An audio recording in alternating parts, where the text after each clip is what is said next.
तो बच्चों, हमारा प्रसंग चल रहा था कि अनूप राज के पूर्वज कार्तवीर्य जब युद्ध के मैदान में लड़ते थे तो उनकी जो दो भुजाएं थी वो हजारों भुजाओं के समान दिखलाई पड़ती थी या अनुभव की जाती थी। और उन्होंने जो पृथ्वी पर 18 द्वीप हैं उन 18 द्वीपों पर विजय प्राप्त की थी और उन पर अपने विजय के जो स्तंभ हैं वो गाड़े थे।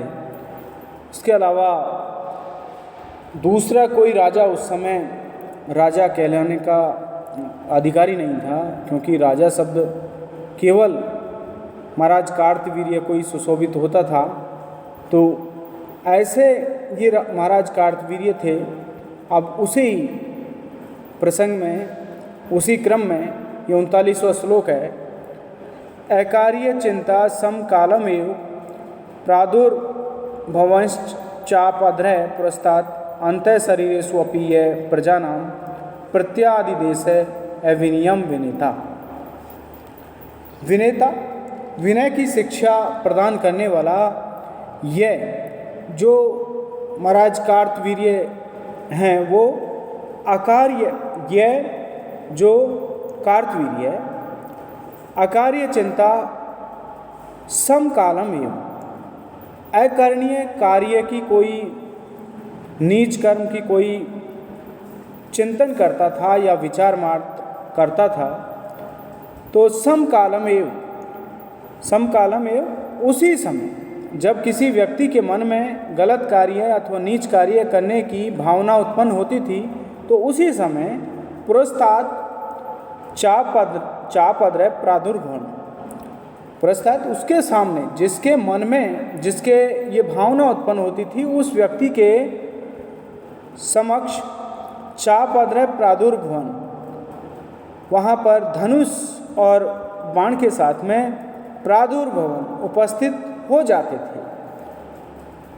प्रजानाम अंत शरीरेषु अपि, और उसकी प्रजा के अंत शरीरेषु का मतलब है मन में, उसकी प्रजा के लोगों के मन में एवेनियम, यदि कोई कुविचार आता था, उनके मन में यदि कोई कुविचार आता है तो प्रत्यादिदेश है, तो उसका निराकरण वो महाराज कार्तवीर्य कर देते थे।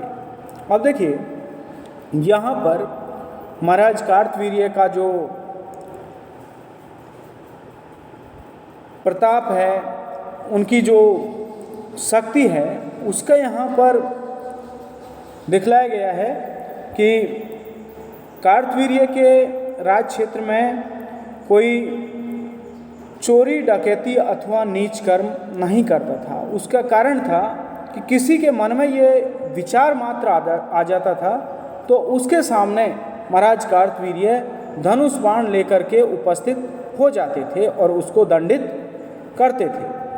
अब देखिए, इसके अलावा उनके उस शासन व्यवस्था में ये खूबी थी कि किसी प्रजाजन के मन में यदि कोई कुविचार आ जाता था, बुरा विचार आ जाता था, तो उस बुरे विचार का वो निराकरण कर देते थे, उसको वो हटा देते थे बुरे विचार को।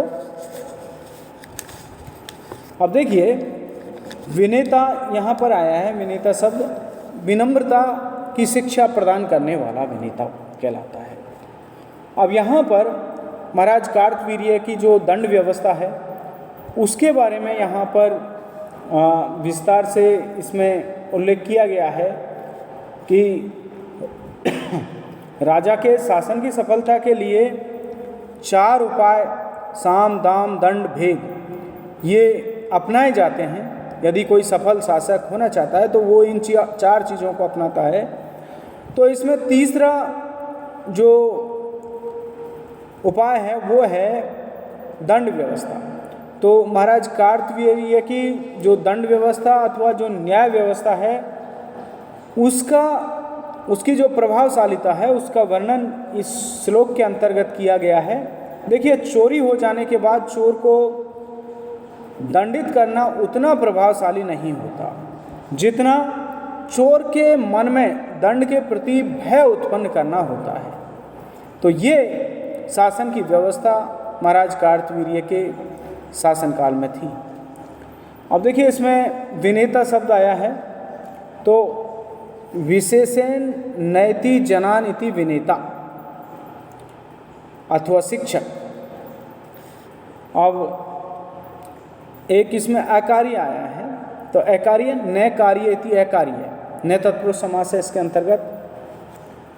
चाप धरे धरती इति धरे, धारण करता है वो धर कहलाता है, धरे कहलाता है। और चापस्य धरे वो चाप अधरे कहलाता है। अब इसमें एक शब्द आया है प्रादुर्भवन, तो इसमें प्र उपसर्ग है और भू धातु है, इससे सत्री प्रत्यय है, उपस्थित हो जाया करते थे, यानी निरंतरता का यहाँ पर उल्लेख किया गया है, इसलिए इसके अंतर्गत सत्री प्रत्यय है। प्रउपसर्ग, भू धातु और सत्री प्रत्यय। अब अंतः शरीरेषु इति अंतः कर्णेषु अत्र शरीर शब्देन इंद्रियम लक्ष्यते, अंतः शरीर है तो इंद्रिय जो है वो मन है, अंतः शरीर का जो इंद्रिय है वो मन है। प्रजा शब्द कैसे बना है? प्रउपसर्ग जन धातु और बहुवचन में प्रजा शब्द बनेगा। अब ये इसमें आया है प्रजा नाम, तो ये षष्ठी विभक्ति का रूप है, प्रजा नाम षष्ठी विभक्ति बहुवचन रूप है। प्रत्यादि देश है, इसमें प्रति उपसर्ग है, आ उपसर्ग है और दिश धातु है, से लिट लकार प्रथम पुरुष एक वचन का रूप है, प्रत्यादि देश है। अब देखिए अपराध की यहाँ पर बात चल रही है, तो अपराध तीन तरह के होते हैं, मन से, वचन से और कर्म से किया गया अपराध। तो मन से गलत विचारों को जन्म देकर मनसा जो अपराध होता है, वाचा कोई गलत शब्द बोल करके अपराध किया जाता है, और कर्मणा का मतलब कोई गलत कार्य करके जो अपराध किया जाता है, तो वो कर्मणा के अंतर्गत अपराध आता है। तो ये महाराज कार्तवीर्य के शासनकाल में ये तीनों ही प्रकार के जो अपराध थे उनका निराकरण महाराज कार्तवीर्य ने कर दिया। अब देखिए इसमें अगला श्लोक है, ज्याबंध निष्पंद भुजेन यश विनिस्वद वक्त्र परंपरेण कारागृहे निर्जित वासवेन लंकेश्वरेण उसित आप्रसादनाथ। ज्याबंध निष्पंद भुजेन, ज्याबंध का मतलब है धनुष की डोरी से, बंध का मतलब कसकर के बांधे जाने के कारण। ज्या का मतलब धनुष की डोरी और बंध का मतलब कस करके बांधे जाने के कारण। निष्पंद जिसमें हिलना डुलना बंद हो गया है, यानी धनुष की डोरी से कसकर बांध दिए जाने से जिसकी भुजा का हिलना डुलना पूरी तरह से बंद हो गया है। अब देखिए विनिस्वत वक्त्र परंपरेण, वक्त्र का मतलब मुंह होता है, मुख, तो उसके जो 10 मुख हैं उनसे विनिस्वत का मतलब वो लंबी सांस ले रहा है, तो लंबी लंबी सांसें ले रहा है। इसके अलावा निर्जित वासवेन, जिनके द्वारा, वासवेन का मतलब स्वर्गाधिपति जो महाराज इंद्र हैं उनको निर्जित जीत लिया है, जिन्होंने स्वर्गाधिपति जो इंद्र हैं उनको जीत लिया है। ऐसे लंकेश्वरेण, ऐसे लंका के अधिपति जो रावण हैं, यश जिसके कारागृह है, जिसकी जेल में आप्रसादात उसीतम, जब तक वो प्रसन्न नहीं हुए तब तक उसीतम उनको रहना पड़ा था। यानी यहाँ पर महाराज कार्तवीर्य का जो प्रताप है, उनकी जो प्रभावशालीता है, उसको यहाँ पर दर्शाया गया है कि उन्होंने क्या किया, क्योंकि देखिए पूर्व के श्लोक में आया है कि महाराज कार्तवीर्य इतने प्रतापी थे, उन्होंने 18 द्वीपों पर उस समय विजय प्राप्त की थी और उन 18 द्वीपों में उन्होंने विजय के स्तंभ गाड़ दिए थे। तो अब देखिए उस समय एक द्वीप के रूप में लंका भी थी, तो लंका के अधिपति रावण थे, लंका के राजा जो थे वो रावण थे। तो महाराज कार्तवीर्य ने क्या किया, लंका के अधिपति रावण को धनुष की डोरी से कस करके उनके हाथ बांध दिए, जिससे उनके हाथ बिल्कुल निश्चल हो गए थे, बिल्कुल हिलना डुलना उन्होंने बंद कर दिया था।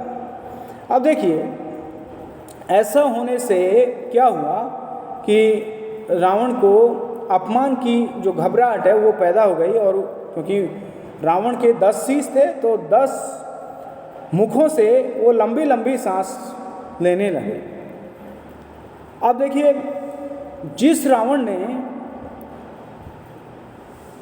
वासवेन स्वर्गाधिपति जो महाराज इंद्र हैं उनको भी रावण ने जीत लिया था, निर्जित का मतलब जीत लिया था, तो ऐसे लंकेश्वरें, ऐसे लंका के राजा रावण को यस्य कारागृह, जिसके कारागृह में, जिसकी जेल में प्रसादात उसीतम, जब तक वो महाराज कार्तवीर्य प्रसन्न नहीं हुए तब तक रावण को उनकी जेल में रहना पड़ा था। ये इस श्लोक का भाव है। तो लंका के अधिपति रावण को भी उन्होंने कारागृह में डाल करके रखा था, और जब वो प्रसन्न हुए तब ही उन्होंने लंका के अधिपति रावण को वहाँ से मुक्त किया।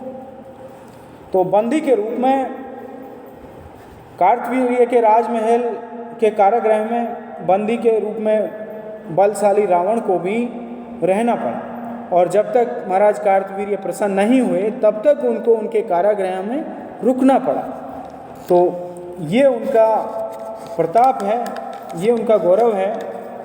अब देखिए इसमें सबसे पहले हम अलंकार की बात करते हैं, तो इसमें अप्रस्तुत प्रशंसा अलंकार का प्रयोग किया गया है, क्योंकि जहाँ कोई व्यक्ति की प्रशंसा की जाए और जो सामने उपस्थित नहीं हो तो वहाँ पर वो अप्रस्तुत प्रशंसा अलंकार होता है। तो यहाँ पर देखिए देवराज इंद्र को जीतने वाला जो रावण है वो भी उपस्थित नहीं है, तो एक तो इसमें अप्रस्तुत प्रशंसा हो गया, और दूसरा लंकेश्वर रावण को जीत करके बंदी बनाने वाले महाराज कार्तवीर्य भी यहाँ पर उपस्थित नहीं हैं, तो इसमें अप्रस्तुत प्रशंसा अलंकार हो जाएगा। अब देखिए इसमें शब्द आया है जा निष्पंद भुजेन। अब जया बंधय, जा बंध, तेन निष्पंदा भुजा यश से, तो इसमें बहुब्रीहि समास हो जाएगा।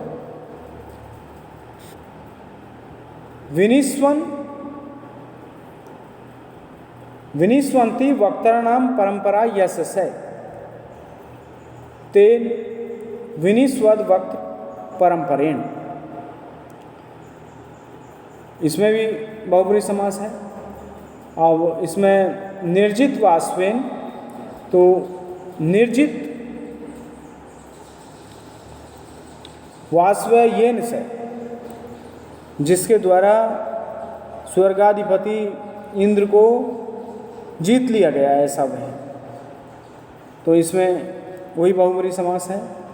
लंकेश्वरेण लंकाया ईश्वरे तेन, लंका के ईश्वर, इसमें षष्ठी तत्पुरुष समास है।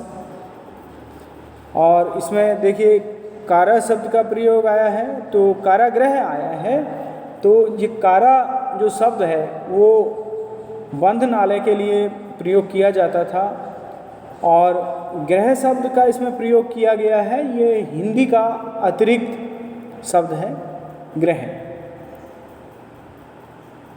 अब इसमें निस्पंद शब्द आया है, तो निस उपसर्ग है, स्पंद धातु है भावार्थक में, इससे निस्पंद बना है। विनिस्वत, विउपसर्ग, निसुपसर्ग और स्वस धातु है विनिस्वत। अब इसमें देखिए शब्द आया है निर्जित, निर उपसर्ग है, जी धातु है, जी माने जीतना, और इससे तय प्रत्यय है निर्जित। अब इसमें उसीतम शब्द आया है। उसीतम शब्द की व्युत्पत्ति कैसे हुई है? वस धातु है और उससे ईडागम होकर के तय प्रत्यय करने पर उसीतम शब्द बना है। तो इस तरह इस श्लोक की ये व्याख्या है। धन्यवाद।